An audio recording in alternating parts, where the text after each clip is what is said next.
Have you ever overheard a phone call that stopped your heart dead in its tracks? My son forgot to hang up, and I heard their plan to erase me. I vanished to protect myself. But the chaos was only just beginning. The rain patters relentlessly on the conservatory roof, each drop a steady drumbeat. Like the pulse of this creaky old house in the heart of the Cotswolds, I'm perched on a worn wicker chair by the dark oak dining table, where my family once gathered for Christmas dinners, laughter echoing through the room. Today's my 63rd birthday. No cake, no flowers, just the rain's soft rhythm and the oppressive silence of the old rotary phone on the table. I'm waiting for a call, as I do every year, from my 3 children, James, Emma, and Charlie, but the phone stays mute, as if the world has forgotten I exist. I sip my tea, the bitter tang of Earl Grey lingering on my tongue, stirring memories of the tough years after my husband passed. I raised those 3 alone, sold the family heirloom cottage to put James through university, worked late shifts so Emma could have her dream wedding dress, and quietly took out loans to help Charlie start his little business. All for them, for family. But today, not a single birthday wish, not even a text. They're probably busy, I tell myself, trying to shake the hollow ache gnawing at my chest. Then the phone rings. I startle, splashing tea across the table. The caller ID shows James, my eldest, always so serious and reserved.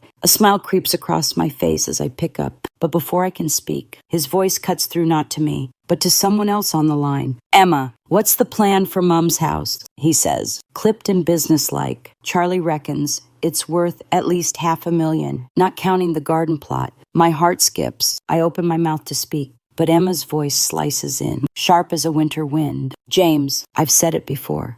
Mom can't hold on to it forever. She's getting on, a bit dottery. It'll only lose value if we leave it with her. Charlie's got a plan, hasn't he? I freeze. The line's still open. They don't know I'm listening. Charlie, my youngest, always so charming, lets out a dry chuckle. It's simple enough. Get Mom into a care home. Cite health concerns. Then we get a solicitor to handle the paperwork she'll sign without a clue. We just need to move fast before she decides to leave it to someone else. Each word stabs like a knife to the chest. I grip the receiver, hands trembling, breath coming in shallow gasps. This house, this land, it's everything I have, built from the sweat and tears of my life with their father. I'd planned to leave it to them, split fairly, a legacy of love. But now, I'm just an obstacle, a dottery old woman to be dealt with. I want to scream, to demand why, but my throat locks up. The rain outside grows louder, drowning out the frantic thud of my pulse. I set the receiver down gently, as if it might shatter the last fragile piece of my heart. But I don't hang up. I need to hear more, to know the truth behind the sweet words they've fed me all these years. So, who's going to tell Mom? James asks, his voice low, calculating. If she suspects anything, it's all over. Let me, Emma replies, brimming with confidence. She trusts me most. A few kind words, and she'll agree to anything. If not, Charlie, you've got a plan B. All right. Charlie laughs, a cold, chilling sound that sends a shiver down my spine. Don't worry, I've got ways to make her leave willingly. Just a bit of pressure. I can't listen anymore. I hang up, my hands shaking so badly the teacup slips and shatters on the floor, fragments scattering like my broken heart. They're my children, my flesh and blood, yet they're plotting to betray me, to strip away everything I've built. I glance around the house, at the family photos on the wall, smiles from when they were small, innocent. How did it come to this? I step onto the porch, letting the rain lash my face, cold and stinging. It mixes with my tears, but I don't sob aloud. In our culture, a mother doesn't show weakness in front of her children, no matter how deep the wound. I stare down the lane leading out of the village, where lights flicker faintly through the downpour. I know what I must do. I won't let them win so easily. The house feels suffocating now, as if the walls themselves whisper of betrayal. I pick up a framed photo from the table us four, beaming at a Christmas dinner a decade ago. My fingers tighten around it, nails digging into my palms. Something shifts inside me. I'm no longer just the mother who sacrifices everything. I'll disappear not out of fear, but to make them face the consequences of their greed. But first, I need a plan, and I know exactly who can help. An old friend, the only one I still trust, lives in a village a few hours' drive away. I grab my old shawl, pack a few essentials, and leave a note on the table. Gone to visit a friend for a few days. Don't worry, but I know they'll worry, and that's just the start. The rain keeps falling, But it's no longer the house's lament. It's the rhythm of retribution beginning. I step out the door, swallowed by the darkness. They think they can erase me. They'll soon learn I don't vanish that easily. If this story's got you hooked, drop a comment and share your thoughts. It'll keep me going. Because trust me, things are about to get a lot messier. The scent of aged wood and dust wafts up as I drag an oak box from under the bed. Last night, after leaving that note on the table, sleep eluded me. The rain's steady patter lingers, a haunting reminder of the words I overheard on the phone. James, Emma, and Charlie's voices replay in my mind, sharp as shards of glass. I need something to keep me grounded, to stop the storm of emotions threatening to swallow me whole. This box, filled with family keepsakes, is the only anchor I have left. I sink onto the cold wooden floor, my hands trembling as I lift the lid. Inside lie letters, faded photos, and small trinkets from days long gone. A yellowed snapshot slips out a Christmas morning, years ago, capturing me with James, Emma, and Charlie. James, the cheeky lad with a glint in his eye. Emma, always teasing. And little Charlie, clinging to my skirt. I smile, but it fades as Charlie's voice echoes in my head. There's a way to make her leave willingly. How did those children become strangers? I pick up a letter. James's scrawled handwriting from when he was 16. Mom, I'll study hard so you never have to worry again. I promise. He kept that promise, graduating university with honors. But only because I sold our family's old cottage to cover his fees. I never regretted it. Not once, yet now, each word in his letter feels like a bitter reminder of sacrifices he's chosen to forget. Next is a letter from Emma, penned just before her wedding. Mom, I know how hard you've worked for me. I'll look after you when you're old. A hollow laugh escapes me, echoing in the silent room, mingling with the rain outside. Look after me, or shunt me into a care home to claim this house. I clutch the letter, crumpling it in my grip. The faint scent of old ink and paper pulls me back to sleepless nights, spent stitching her wedding dress, my fingertips raw from the needle. Then I find a small note, Charlie's shaky handwriting from when he was 10. Mom, you're my hero. I close my eyes, a lump rising in my throat like a noose. Charlie, my baby, the one I spoiled most, now plotting to pressure me into giving up everything. I set the note down, my chest heavy. These keepsakes were once my comfort, proof I'd done right by them. Now they're just lies, etched in fading ink. I stand and move to the window. The rain has stopped, but the sky remains a sullen gray. Mirroring my mood, the house is quiet. Yet I feel betrayal seeping through its walls. James's cold voice rings in my ears.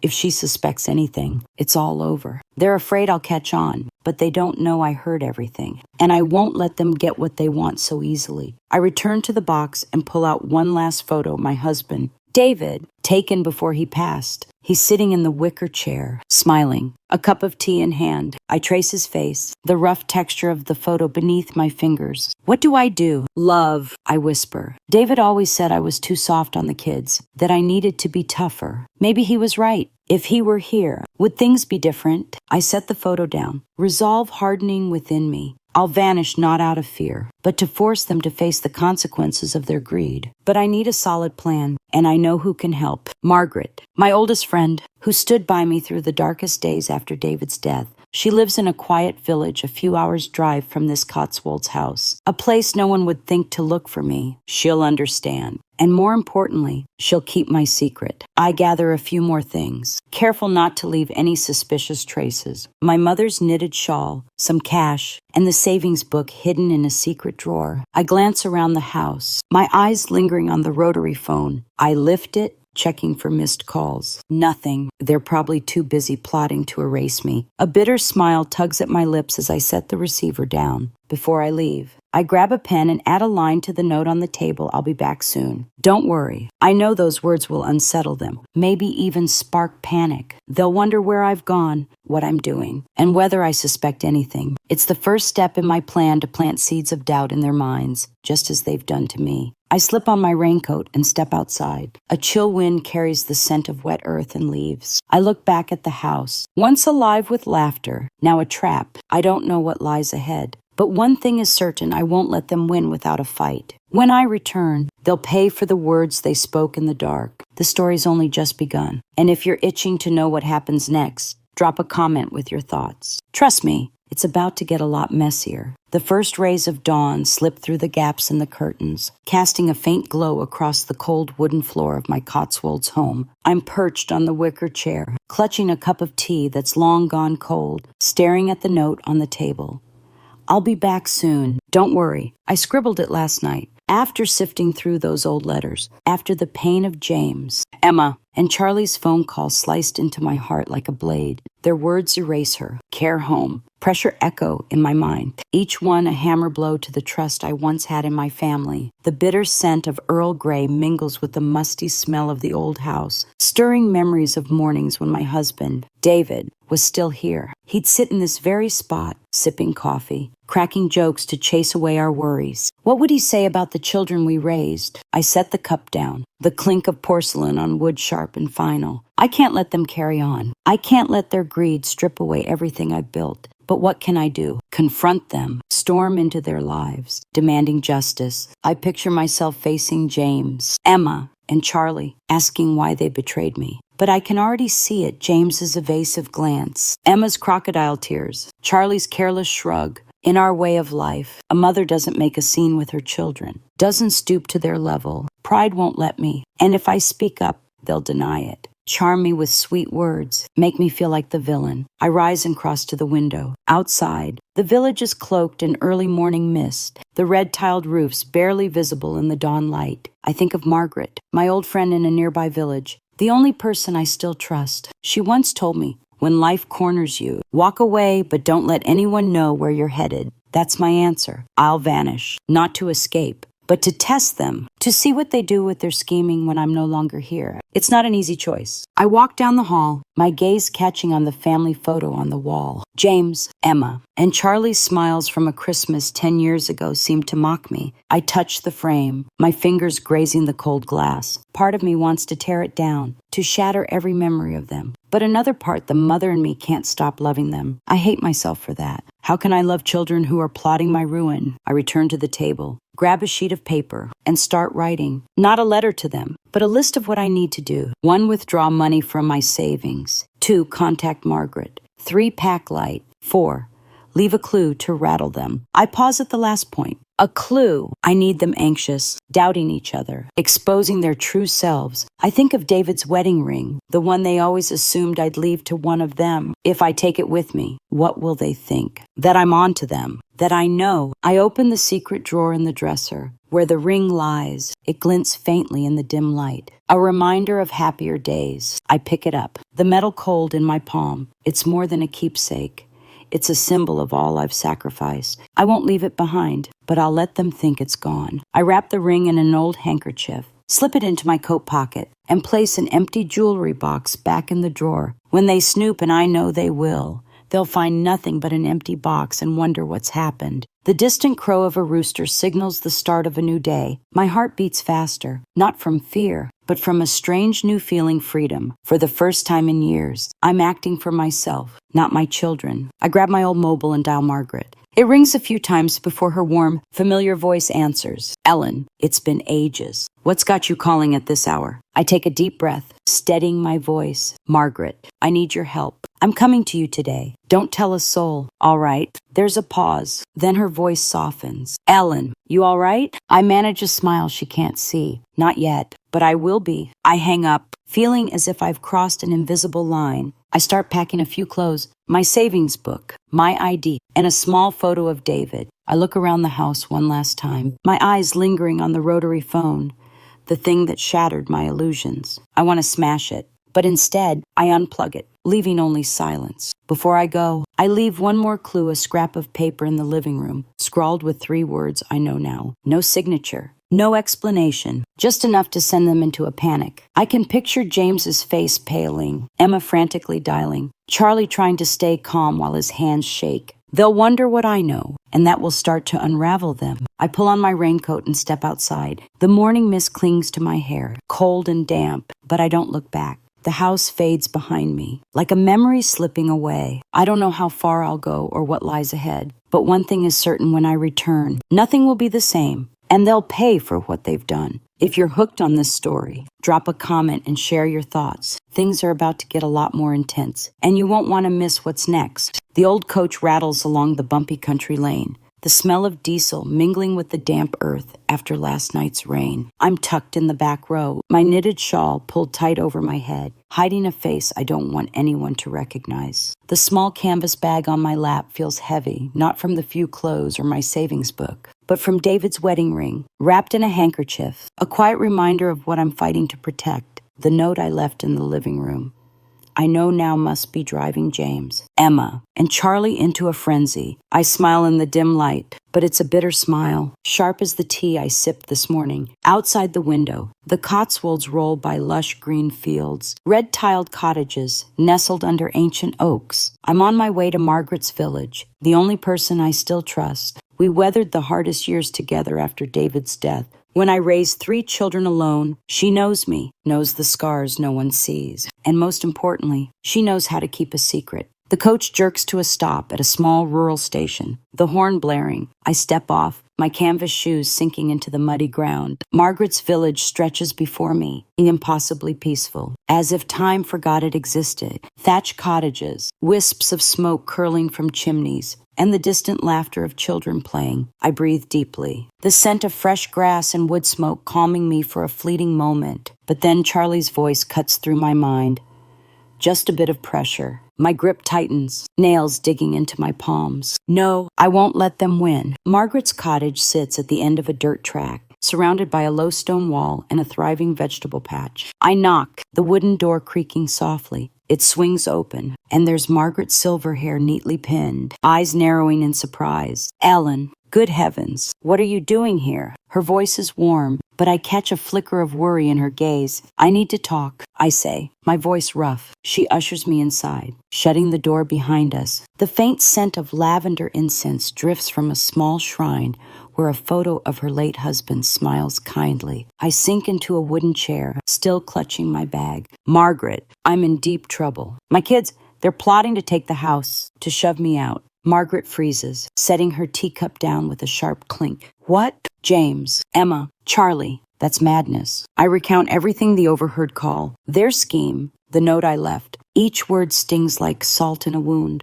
but I don't cry. Not because I'm strong, but because I've shed too many tears already. She's quiet for a moment, her thin hands clasped tightly. What's your plan? She asks, her voice low but steady. I meet her eyes, seeing the resilience of someone who's faced her own share of pain. I'm going to vanish, not forever, but long enough to let them show their true colors. I need your help. Margaret, a place to stay, and a way to outsmart them. She nods. No questions asked. You can stay here as long as you need, but a plan.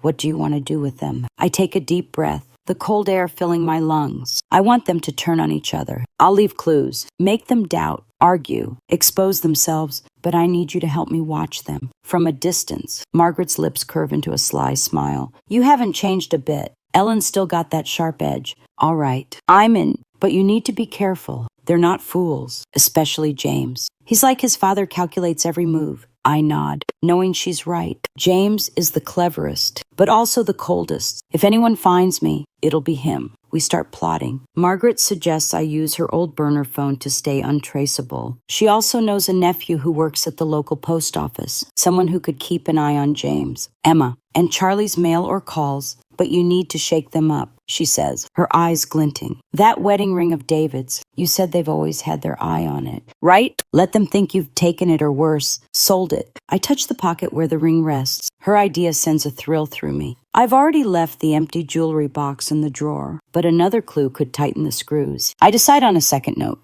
Handwritten. The ring's gone. It'll make them panic, wondering if I've caught on and acted first. We sit at her kitchen table, the glow of an oil lamp casting shadows across Margaret's lined face, each wrinkle telling the story of survival. She pours more tea, the scent of chamomile faint but comforting, though it does nothing to quell the anger burning inside me. Are you sure about this? Ellen, she asks softly. This path, there's no going back. Your family might break for good. I stare out the window, where darkness is swallowing the village. My family broke the moment they planned to erase me, I say, my voice harder than I expected. But deep down, a part of me aches. I think of Christmas mornings, the house filled with laughter, the clatter of plates as we shared a feast. Am I destroying what little remains of that? I shake my head, banishing the thought. They broke it. Not me. I'm just making them face the consequences. Margaret, I need one more thing. I say, pulling an old envelope from my bag. If anything happens to me, keep this. It's evidence, just in case things spiral. She takes the envelope, tucking it away without looking inside. You've got my word. But Ellen, don't let anger consume you. You're strong, but you're still their mother. Her words cut deep, but I force a faint smile. I know, but right now, I'm not just a mother. I'm a survivor. That night, I lie on the narrow bed in Margaret's spare room, the chirping of crickets outside the only sound. I wonder what James, Emma, and Charlie are doing. Maybe they've found the I know now note and are bickering, pointing fingers. Or worse, they're plotting to find me, whatever they're up to. One thing's clear, my first move is in play, and the storm that's coming won't spare anyone. If you're gripped by this story, leave a comment and share your thoughts. Things are about to get even more intense, and you won't want to miss what's coming. The scent of wood smoke drifts from Margaret's kitchen fire, mingling with the faint chamomile aroma of the steaming tea on the table. I sit by the window, the pale morning light filtering through the mist, highlighting the creases on my weathered hands. It's been 2 days since I fled my Cotswolds home, leaving behind the note I know now and the empty jewelry box where David's wedding ring should have been. I picture James, Emma, and Charlie finding them, their faces paling, voices trembling as they point fingers at each other. I'm not there to see it. But Margaret's promised to keep tabs through her nephew at the village post office. I sip my tea, its bitter edge sharp on my tongue, dragging me back to that fateful phone call. Just a bit of pressure, Charlie had said, his mocking laugh still ringing in my ears. I grip the cup tightly, nails biting into my palms. They think I'm a doddery old woman, easily manipulated. They're wrong. Today, I'll make my first move a strike to rattle them, make them doubt each other, and expose their true selves. Margaret walks in, holding an ancient mobile phone, the kind no one uses anymore. My nephew just rang, she says, her voice low. Your kids are in a right state. James called Emma a dozen times last night, and Charlie was at your house this morning, turning the living room upside down. I smile. But it's a cold, hard thing. Looking for the note or the empty box. Margaret shrugs. Probably both. But my nephew overheard a call. Emma told James, if Mom really knows, the whole plan's ruined. I nod, feeling like a chess player positioning a piece. The I know now note did its job. It planted doubt. But I need to push further. I pull a small envelope from my coat pocket, containing another handwritten note. The ring's gone. Don't look for it. I prepared it last night after talking with Margaret. The plan is to have this note appear at my house, as if I'd slipped back and left it. But I won't do it myself. I need someone else to deliver it. Margaret, do you know anyone trustworthy to drop this off at the village? I ask, handing her the envelope. Her eyes glint with understanding. You're stirring the pot, aren't you? There's young Tommy, the lad from next door. He runs a motorbike courier job. Nobody'd suspect him. I'll tell him to slip it through your letterbox. Make it look like you popped back and left again. I nod, my pulse quickening. This is the first step in making them unravel themselves. I imagine James, Emma, or Charlie finding the envelope, reading the note. They'll panic, wondering when I was there, why I mentioned the ring, and whether I'm watching them. I want them to feel the pressure they plan to put on me to give up my home. Family is everything in our way of life, but they chose greed over blood. I'll make them pay for that choice. Margaret heads off to arrange things with Tommy, leaving me alone in her small cottage. I step out to the back garden, where rows of vegetables sway in the breeze. The smell of damp earth and fresh grass takes me back to childhood, when my mother taught me to plant seeds and wait for them to grow. I've sown seeds of doubt in my children's minds, and now I just need to wait for them to sprout. But a flicker of hesitation stirs within me. I think of James, my eldest, so serious, who held my hand when David died, promising to protect the family. Of Emma, my laughing girl, who stayed up all night when I was ill, wiping my brow. Of Charlie, my youngest, who once called me his hero. Am I going too far? Will this plan destroy what little remains of our family? I shake my head, banishing the thought. They chose this path, not me. I touch the wedding ring in my pocket, its cold metal grounding me. It's a symbol of all I've sacrificed, and I won't let them take it easily. Back inside, I grab a pen and jot a note in my journal.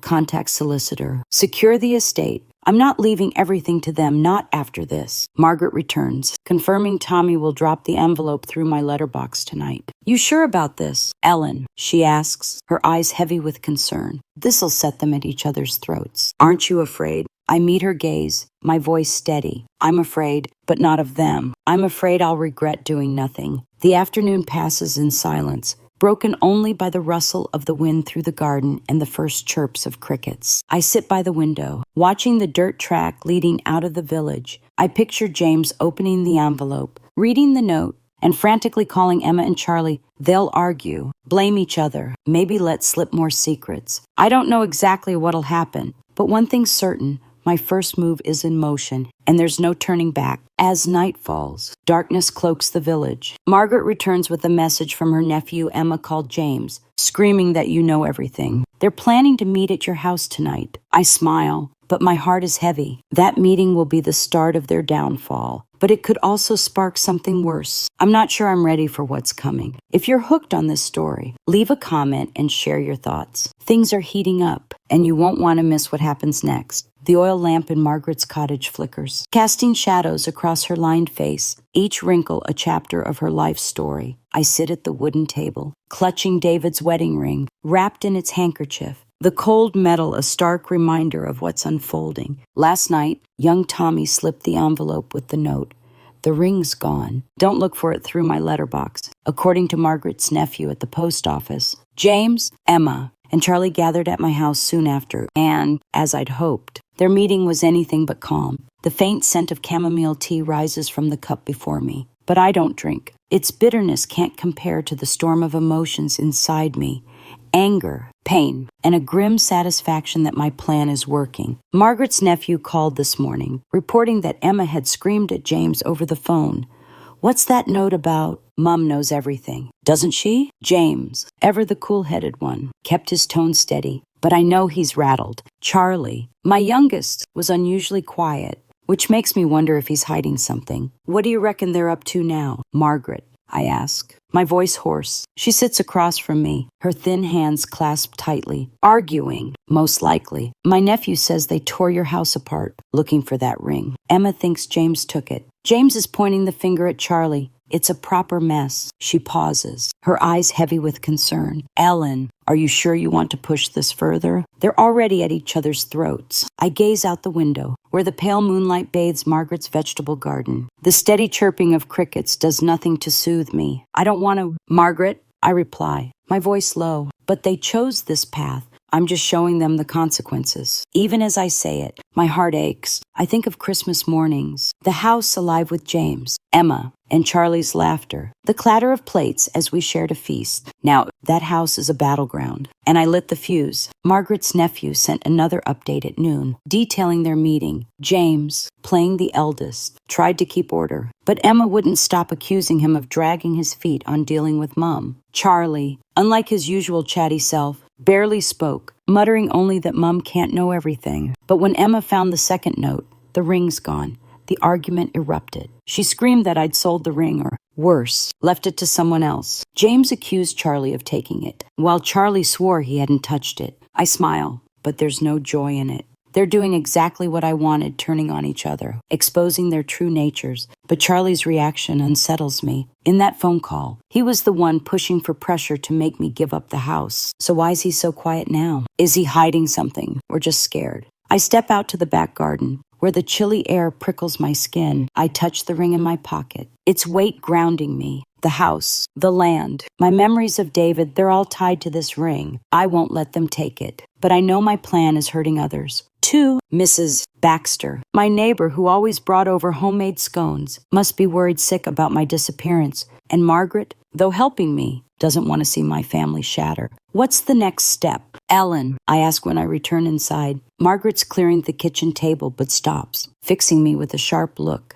You've planted the seeds of doubt. Now let them grow. But be careful. If they figure out you're here, it's all over. She's right. James is too clever. Emma too perceptive. And Charlie, I'm not sure about him anymore. There's something in his silence that unnerves me. I decide to up the ante. I want to send a message, I say, reaching for Margaret's old burner phone. Not to them, but to Mrs. Baxter. I'll ask her to tell them I visited her but won't say where I went after. Margaret nods, though her eyes are wary. You're playing a dangerous game. Ellen, don't trap yourself. I type a short message, Mrs. Baxter. I stopped by yesterday, but I'm heading off for a bit. Don't tell anyone. Not even the kids. I'm fine. I hit send, knowing Mrs. Baxter won't keep quiet for long. She'll let slip to Emma or James, and that'll drive them deeper into panic.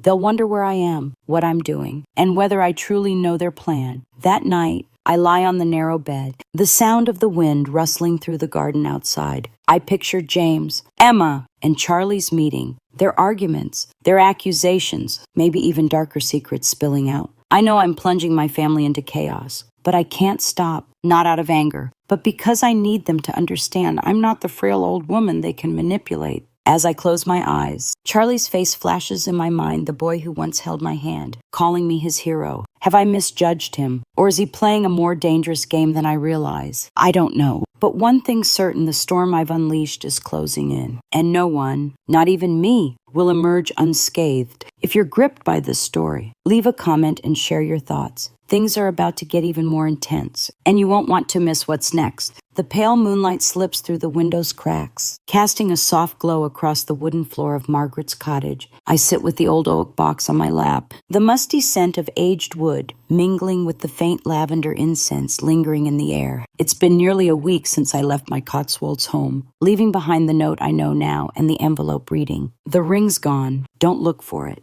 According to Margaret's nephew at the post office, James, Emma, and Charlie are in disarray. They're arguing nonstop, pointing fingers, and, as I predicted, Mrs. Baxter let slip to Emma that I'd visited her, but I'm not there. I'm here, in the shadows, plotting my next move. My hands tremble slightly as I lift the box's lid. Inside are the keepsakes I brought from home, James's letter, Charlie's note, and a few family photos. But something catches my eye, a faded yellow envelope, sealed shut. Tucked at the bottom, David's handwriting scrawls across it. For Ellen, when you need it. My heart pounds. How did I overlook this? He left it before he passed, and I'd assumed it was just a sentimental letter. Now, in this moment, it feels like something more. I tear open the envelope, the brittle paper crackling. Inside is a handwritten note and a copy of a legal document. I scan it, my breath quickening. It's a deed transferring a small plot of land on the edge of town.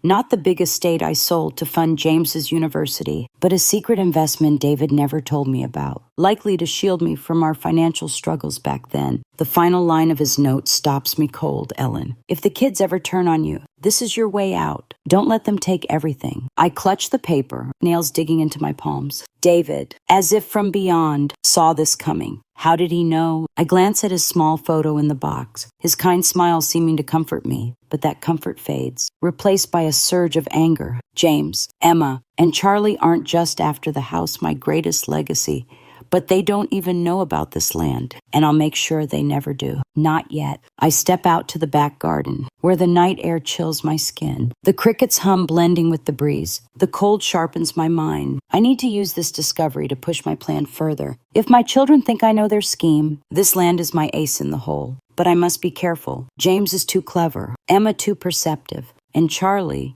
his silence at their recent meeting unsettles me. Is he the mastermind, or just a pawn in James's game? Back inside, Margaret's waiting, her face etched with worry. What's in that box that's got you so pale? Ellen, she asks, her voice low. I hand her David's note and explain. She reads it, exhaling heavily. David always was a step ahead. But what are you going to do with this? If the kids find out, they'll hunt you down harder. I won't mention the land, I say firmly. But I need them to think I'm holding something bigger than the ring. I want them so panicked they expose who's really behind this. Margaret nods, but her eyes are wary. They're already suspicious of Mrs. Baxter, thinking she knows where you are. If they trace you here, they won't. I cut in. I'll keep them too busy with each other. I grab Margaret's old burner phone and type a new message for Mrs. Baxter.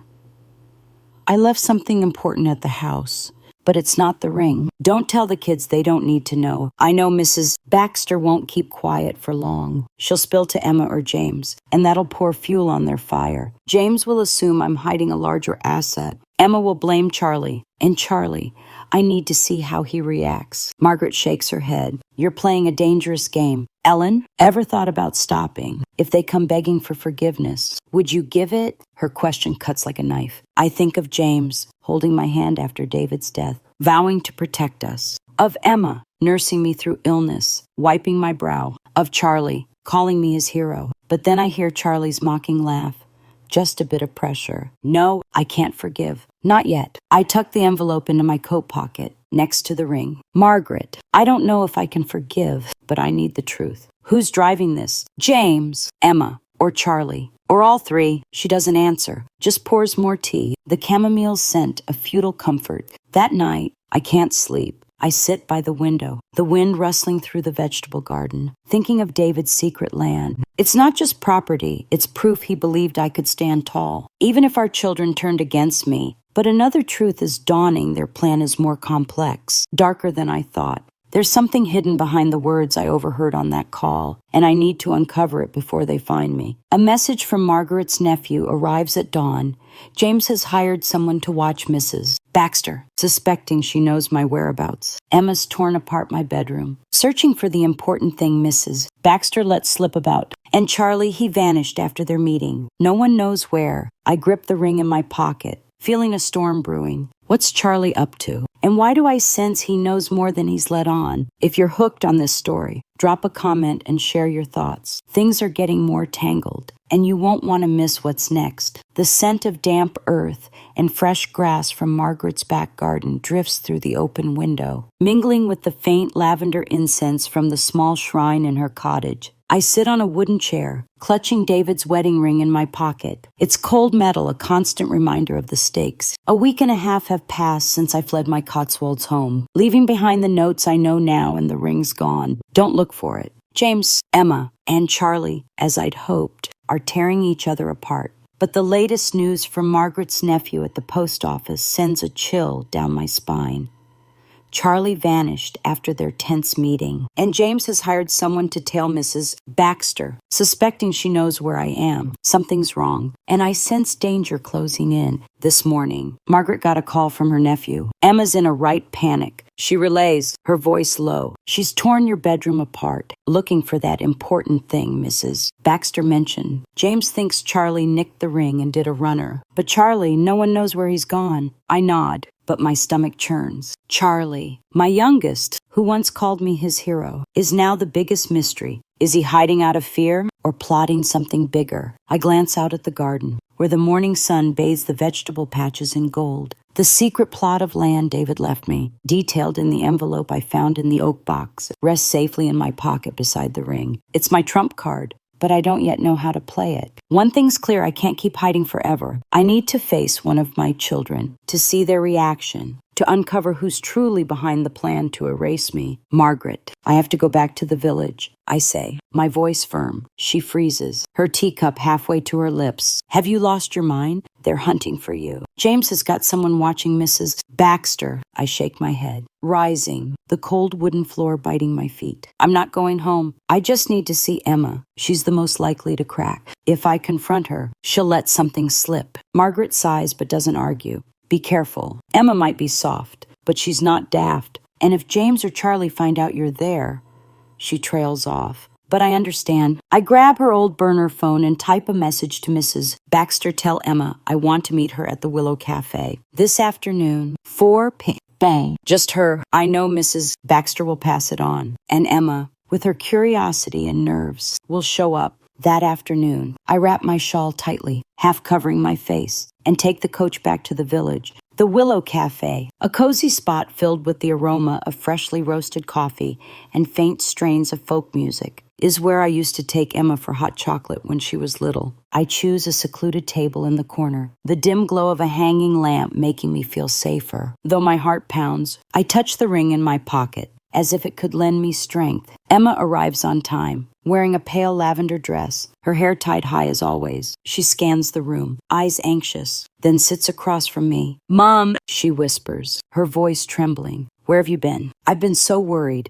I smile, but it's cold, devoid of warmth, worried. Then why didn't you call me? Look for me. Instead of ransacking my house for the ring. Her face pales, her hands twisting together. Mom, we just wanted, she falters, her eyes darting away. I lean forward, my voice low but sharp as a blade. Wanted what? Emma. To shove me in a care home, to steal the house, or to pressure me into signing away my life. Each word cuts, and I see her shrink, like a child caught in a lie. Mom, it's not like that. She blurts, her voice rising, drawing glances from nearby tables. She lowers it to a whisper. It was James's idea. He said you weren't fit to keep the house anymore. I just went along with it. I clench my fists under the table, nails biting into my palms. James, I suspected him, but hearing it confirmed feels like a punch to the chest. And Charlie, I ask, my tone icy. What does he know? Emma hesitates, her eyes flickering. Charlie, he didn't want to make a big deal of it, but James pushed him. He said if we didn't act fast, you'd leave everything to someone else.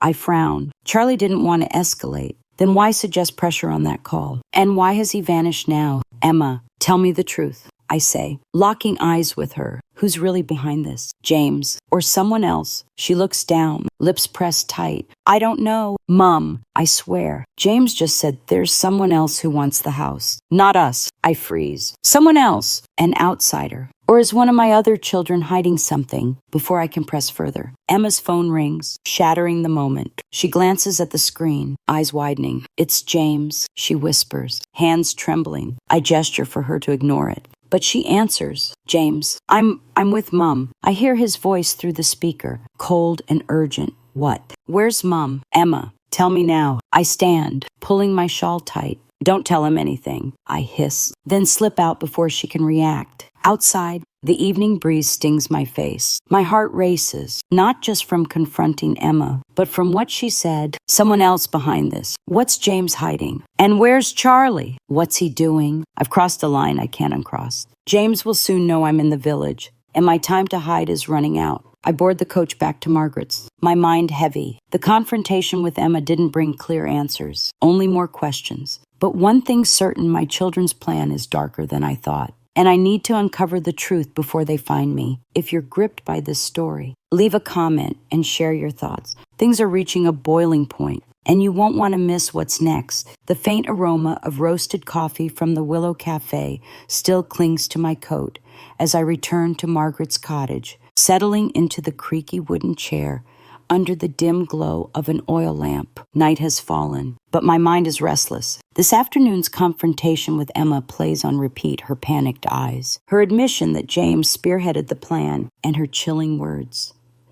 There's someone else who wants the house. Who's pulling my children's strings, turning them against their own mother? And Charlie, my missing youngest, what role does he play in this? I touch the wedding ring in my pocket, its cold metal grounding me. The envelope from David, with the deed to his secret plot of land, rests safely beside it. I haven't told Margaret about the meeting with Emma yet, but when she walks in, a steaming cup of chamomile tea in hand, her sharp gaze says she knows something's wrong. Ellen, what have you gone and done now? She asks, her voice low but pointed. I recount everything, the meeting at the Willow Cafe, Emma's confession, and James's call cutting us short. Emma told him I was there, I say, my voice rough. He's probably scouring the village for me now. And Charlie, I don't know what he's up to. Margaret sits across from me, her hands clasped tightly. My nephew just rang. They met at your house this afternoon. After you left the cafe, it wasn't just bickering this time. Emma was in tears. James was shouting. And there was a stranger there. A stranger. My heart skips. Who? Margaret shakes her head. My nephew couldn't see clearly, just a man in a suit, talking to James in the garden. Looked like James knew him from before. I clench my fists, nails biting into my palms. Is this the someone else Emma mentioned?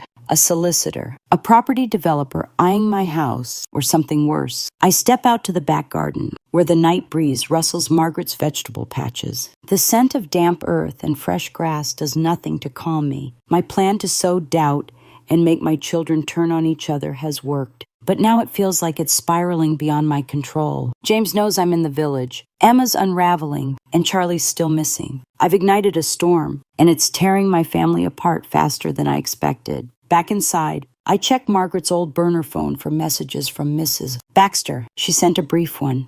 Emma cried all afternoon, says you've misunderstood. James is furious, says he'll find you no matter what. I smile bitterly. Misunderstood. I heard their voices on that call. Put her in a care home. Pressure her to sign. No, there's no misunderstanding. But Emma's talk of someone else nags at me. If James is working with an outsider, this isn't just about my children's greed. It's a bigger, darker scheme. Margaret, I need to force James's hand. I say, sitting back at the table, if there's someone else involved, I have to know who. She frowns. What are you planning? Confront James. That's risky. Ellen. I nod, knowing she's right. James isn't like Emma, he's cold, calculating, and if cornered, he could do anything. I pull out David's envelope and reread the deed to the secret land. It's not just property, it's leverage. I decide to write a fake letter to David's old solicitor, stating I want to donate the land to a charity. I'll send it through Margaret's nephew, but make sure James hears about it, likely through Mrs. Baxter, who can't keep a secret. If James thinks I'm giving away something valuable, he'll have to act, and I'll see who's pulling his strings. Under the lamplight, I write the letter, Dear Brighton Sons Solicitors, and Ellen Harper wished to transfer the land at... I pause, my hand trembling. This move could burn the last bridge with James, but I have no choice. I seal the letter and hand it to Margaret. Get your nephew to send this tomorrow morning. Make sure James finds out, like it's an accident. Margaret nods, but her eyes are heavy with worry. You're pushing things to the edge. Ellen, they're already in chaos. But if you press too hard, someone could get hurt beyond just feelings. I meet her gaze, my voice steady. They chose to hurt me first. Now I'm just giving it back. That night, I lie awake. The crickets hum outside, blending with the wind. I see Emma's tears, James's rage, and Charlie's absence. I think of Christmas dinners, laughter filling the house. Now, that family is crumbling, and I'm the one who set it ablaze. But there's no triumph in it, only an emptiness, tinged with fear. If this someone else Emma mentioned is dangerous, I'm not just facing my children, but a greater threat. A message from Margaret's nephew arrives at dawn.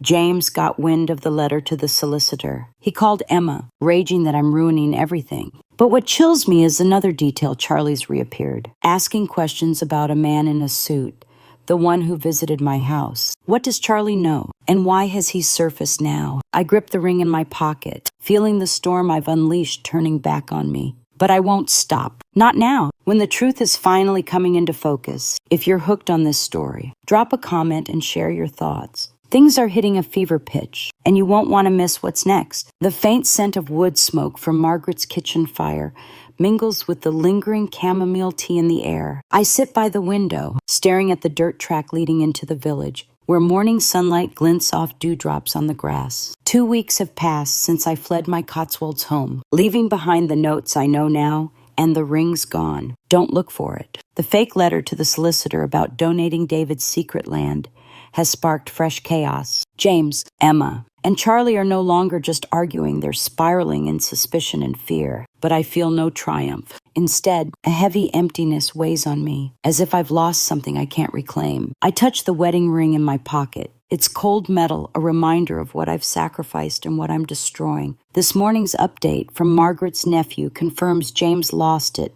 when he heard about the solicitor's letter. He rang Emma, raging that she messed everything up by meeting me at the Willow Cafe. Emma sobbed, insisting she only wanted to apologize. But James wouldn't listen, and Charlie, after briefly reappearing, has vanished again, but not before asking about the man in the suit who visited my house. I'm inching closer to the truth, but it terrifies me. Who is this man, and what game is Charlie playing? I decide to return to the village not to confront my children, but to watch from the shadows. Margaret objects, but I'm resolute. I need to see it for myself. Margaret, I say firmly, I need to know how far my family's fallen. She sighs, handing me an old shawl to cover my face. Be careful. James isn't the boy you knew anymore. I nod, but my heart is heavy. James, my eldest, who once vowed to protect our family, now leads the plot against me. I reach the village at noon, hiding in a quiet corner near Mrs. Baxter's house, where I can see my home from afar. It looks wrong, windows shuttered, weeds choking the front garden, as if it's been abandoned. James's voice carries from inside, sharp and cold. Emma, if Mum gives that land away, we lose everything. What did you do at the cafe? Emma's reply is choked with tears, James. I just wanted to say sorry. I don't want to do this anymore. I clench my fists, nails digging into my palms. Is Emma truly remorseful, or is this another act? Then James steps into the garden, phone pressed to his ear. Yes, Mr. Nash, I understand. But if Mum sent that letter to the solicitor, we need to act fast. Mr. Nash, my pulse races. Is this the man in the suit? The one Charlie was asking about? A property developer, a solicitor, or someone more dangerous? I want to storm over, demand the truth, but I hold back. In our way of life, a mother doesn't make a scene in front of her children. I can only watch and wait. I return to Margaret's late that evening, my mind tangled. She's waiting, her face etched with worry. What did you see? She asks. I tell her everything, James and Emma's argument, the name Mr. Nash, and Charlie's absence. I think James is working with someone outside the family, I say, my voice trembling. But Charlie, I don't understand what he's doing. Margaret rests a hand on my shoulder. You've done what you set out to do. Ellen, they're tearing each other apart. But what now? Keep going or stop. Her question cuts deep. I stare out the window, where darkness cloaks the village. My family is shattered. No more Christmas gatherings. No more laughter filling the house. James and Emma are at odds. Charlie's missing, and a stranger lurks in the shadows. I've sown seeds of doubt, and they've taken root. But at what cost? A family beyond repair, or a truth even more painful. I pull out David's envelope, rereading his words. Ellen, if the kids turn on you, this is your way out. The secret land is my lifeline, but also a reminder of what I've lost. I think of Emma's tearful voice, claiming she wants to apologize. Is she sincere? And Charlie mastermind or pawn manipulated by James? I decide to send one final message through Margaret's nephew, not to Mrs. Baxter, but directly to Emma. Emma, I know you're sorry. Meet me at the Willow Cafe tomorrow. 5 p.m. Just you. I don't know if she'll come or if James will stop her, but I need the truth, not just about Mr. Nash, but about my own children. That night, I lie awake. The crickets hum outside, mingling with the wind. I see my house cold, desolate in my mind. I've achieved what I wanted. James and Emma are in chaos. Charlie's on the run, and their plan is crumbling. But there's no joy in it. Instead, there's an emptiness, laced with fear that I've gone too far. If Emma's truly sorry, can I forgive her? And if Charlie returns, what will he bring? A message from Margaret's nephew arrives at dawn. Emma's agreed to meet me, but James knows and is watching her. I grip the ring in my pocket, feeling the storm I've unleashed turning back on me. But I won't stop, not now. When the truth is so close, if you're hooked on this story, drop a comment and share your thoughts. The climax is coming, and you won't want to miss what happens next. The faint aroma of roasted coffee from the Willow Cafe still clings to my coat as I return to Margaret's cottage late at night. After sending Emma the message to meet at the cafe this afternoon, the oil lamp casts a flickering glow across Margaret's lined face, her eyes heavy with worry as she waits for me. 2.5 weeks have passed since I vanished from my Cotswolds home, leaving behind notes I know now, and the ring's gone. Don't look for it, and the fake solicitor's letter about donating David's secret land. My family is like a house battered by a storm, James raging, Emma unraveling, and Charlie still a mystery. This morning's update from Margaret's nephew confirmed Emma agreed to meet me, but James is watching her. And Mr. Nash, the mysterious man in the suit, lingers in the shadows. I sink into the wooden chair, my hand brushing the wedding ring in my pocket. It's cold metal, a reminder of all I've lost. Margaret, I'm meeting Emma today, I say, my voice rough. I want to believe she's sorry,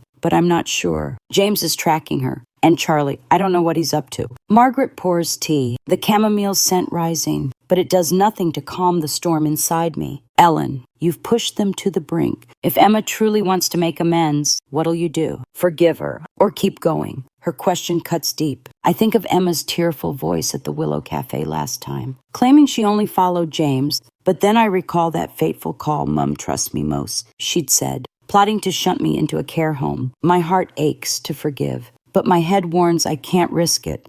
Not with James hunting me and Charlie missing. That afternoon, I wrap my shawl tightly, hiding my face, and head to the Willow Cafe early. I pick a secluded table in the corner, the dim glow of a hanging lamp shielding me from curious eyes. The aroma of roasted coffee and faint folk music stirs memories of bringing Emma here for hot chocolate when she was small, clinging to my hand with a radiant smile. Now, she enters in a pale lavender dress, her face pale, eyes red from crying. She spots me, sits across, her hands trembling. "Mom," she whispers, her voice breaking. "I'm so sorry. I didn't want to hurt you. It was James. He pushed me. I just wanted you safe." I search her eyes for the truth. "Safe?" I ask, my tone icy. "By locking me in a care home. By stealing the house I spent my life protecting." Emma bows her head, tears splashing onto the table, soaking her napkin. "Mom, I was wrong. I was scared of James. He said if we didn't act, Mr. Nash would—" "Who's Mr. Nash?" I cut in, leaning forward. Emma flinches, her eyes darting. I don't know much. James met him through work. He wants to buy the house. Said he could double the profit reselling it. James said if we didn't help, he'd find another way." My heart pounds. A property developer, or something more sinister. I want to press her, but her phone rings, shattering the moment. She glances at the screen, her face ashen. "It's James," she whispers. "Don't answer." I snap, my voice sharp. But Emma picks up, her voice quivering. "James, I'm at the Willow Cafe. Mum's here." I hear James's shout through the speaker. "What?" "You let her slip away again. Stay there. I'm coming." I stand, pulling my shawl tight. "You've made your choice." "Emma," I say, my voice heavy. "I wanted to trust you, but you're still with James." She sobs, but I don't stay. I leave the cafe, my heart racing, knowing James is on his way. I return to Margaret's, my mind tangled. The meeting with Emma didn't bring reconciliation. Only clarity. James is at the heart of this scheme. And Mr. Nash is a bigger threat than I thought.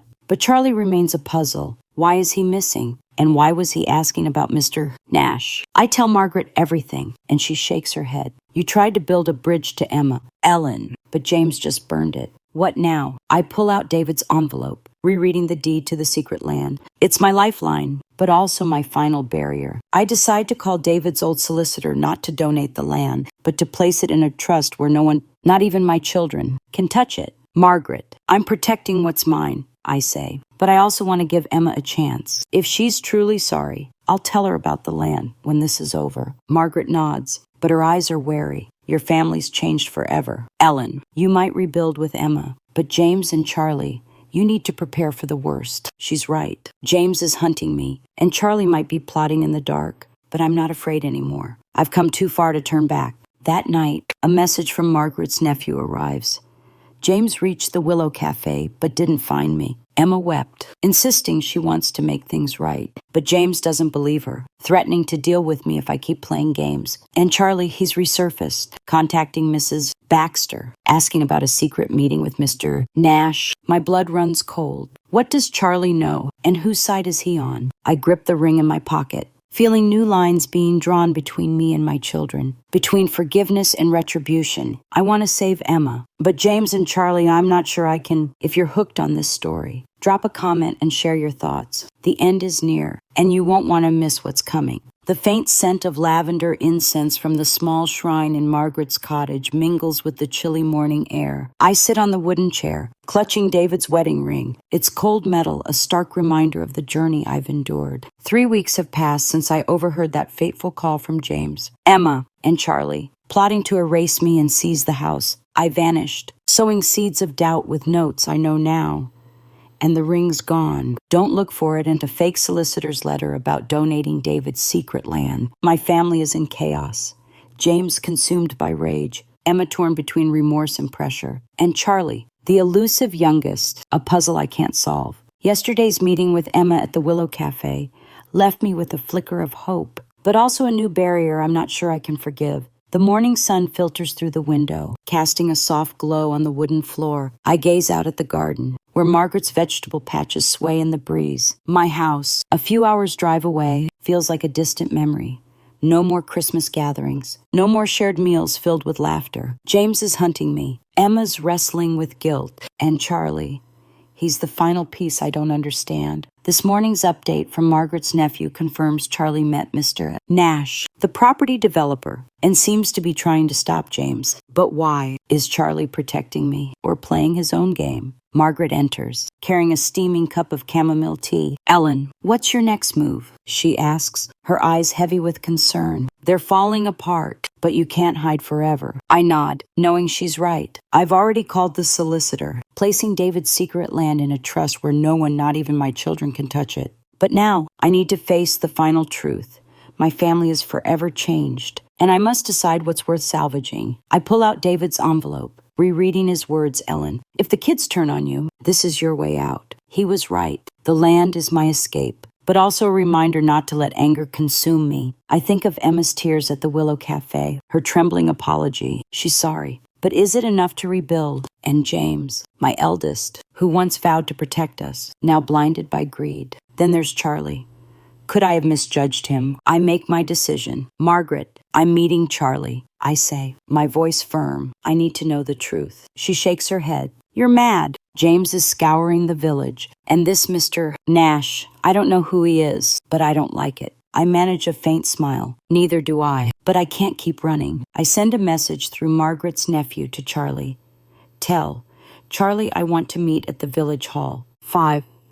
Just him. The village hall, where we used to gather for Christmas fairs, feels neutral. If Charlie shows, I'll know where he stands. If not, I'll have my answer. That afternoon, I wrap my shawl tightly and stand under the old oak by the village hall. The scent of incense from inside drifts out, mingling with the cool dusk air. Charlie arrives, his steps slow, his face pale, eyes sunken like he hasn't slept. Mom, he says, his voice hoarse. Where have you been these past weeks? I was worried sick. Worried. I ask, my tone cold. Then why plot to pressure me into giving up the house? Why meet Mr. Nash? Charlie flinches, his eyes flickering. Mom, I didn't want to hurt you. It was James. He's known Mr. Nash for years, a developer buying up village land. James dragged me and Emma into it, but I didn't want this. I tried to stop him, but he pauses, his voice breaking. I wanted to tell you, but you were gone. I search his eyes for the truth. His words feel genuine, but I can't fully trust. Then why disappear after their meeting? What were you doing? Charlie looks down, hands clasped. I went to Mr. Nash to warn him you knew everything. I thought if he backed off, James would stop. I'm stunned. Is Charlie protecting me or saving himself? Before I can press further, a motorbike roars in the distance. James appears, his face flushed with fury, eyes blazing. Mom, he shouts, dismounting. Think you can keep playing these games? You sent that letter to the solicitor, didn't you? You're giving the land away. I stand tall, unflinching. James, you're the one destroying this family. You and Mr. Nash. Who is he? James laughs, but his eyes waver. You don't need to know. Just sign over the house. And this ends. Charlie steps forward, his voice shaking James. Stop it. Mum knows everything. James turns on him, his glare venomous. You betrayed me. Charlie, you think you'll get away with this? I step between my sons. Enough, I say, my voice steady. James, you want the house, but you'll get nothing. Dad's land is safe. And Charlie, if you're telling the truth, prove it.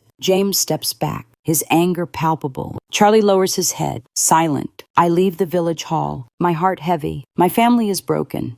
James consumed by greed. Charlie possibly lying, and Emma trapped between remorse and loyalty. I think of Christmas mornings, the warmth of togetherness, and wonder if this was worth it. I've protected my legacy, but at the cost of a family in ruins. That night, I sit with Margaret, recounting everything. You did what you set out to do. Ellen, she says, but now, what do you choose? Forgiveness or letting go? I don't answer, staring into the darkness. The future is uncertain, but one thing's clear. I won't let anyone, not even my children, take what's mine. This story of a mother facing her children's betrayal carries a profound message.